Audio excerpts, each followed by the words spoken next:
kata ulama, orang yang meninggal dunia itu Bu, yang ditungguin cuma 3. Pertama yang ditungguin adalah kapan datangnya hari kiamat. Itu yang ditungguin sama yang udah meninggal dunia.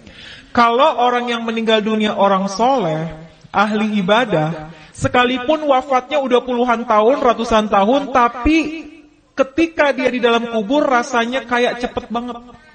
Gak terasa. Kenapa? Karena Allah berikan hadiah kuburnya menjadi taman-taman surga. Kita berharap kita bisa model kayak begitu.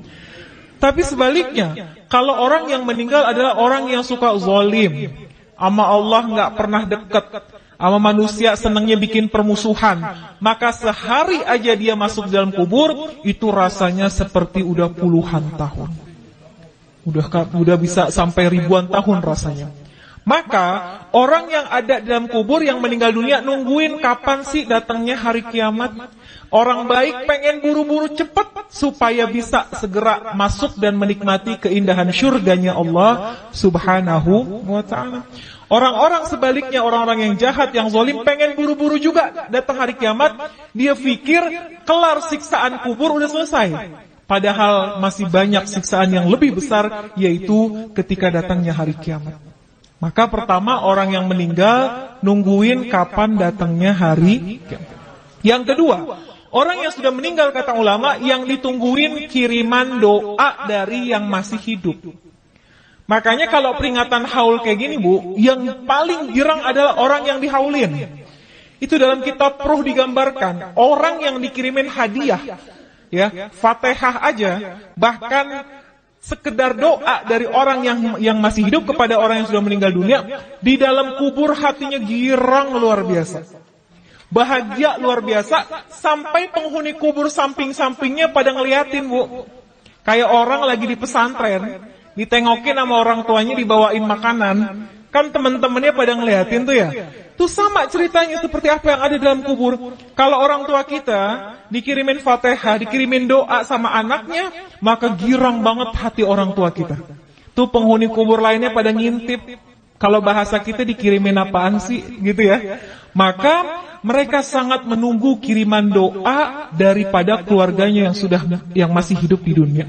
Bahkan diceritain Bu, kalau yang ngirimin anaknya, keturunannya, itu malaikat akan membawa doanya menggunakan nampan yang terbuat dari emas. Punya nggak nampan dari emas? Nggak ada. Tapi Masya Allah ketika kita meninggal dunia, malaikat hadirkan doa. Bisa jadi doa itu berupa ampunan, bisa jadi doa itu adalah rahmat yang dikirimkan oleh anak kita yang masih hidup di dunia.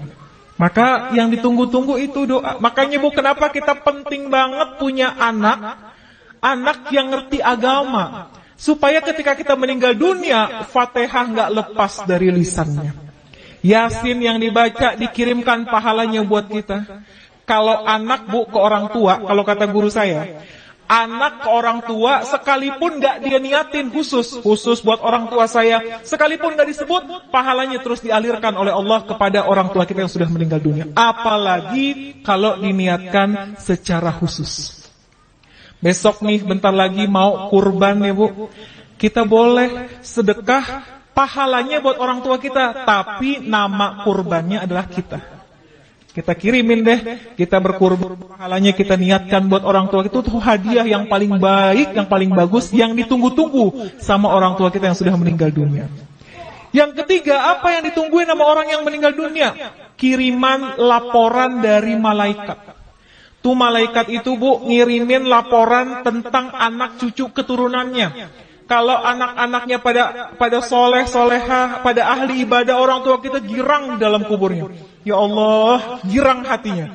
Tapi kalau yang disampaikan oleh malaikat, anak-anaknya pada berantem, anak-anaknya ninggalin sholat, anak-anaknya pada nggak akur satu sama lain, itu juga berita itu akan sampai kepada orang tua kita.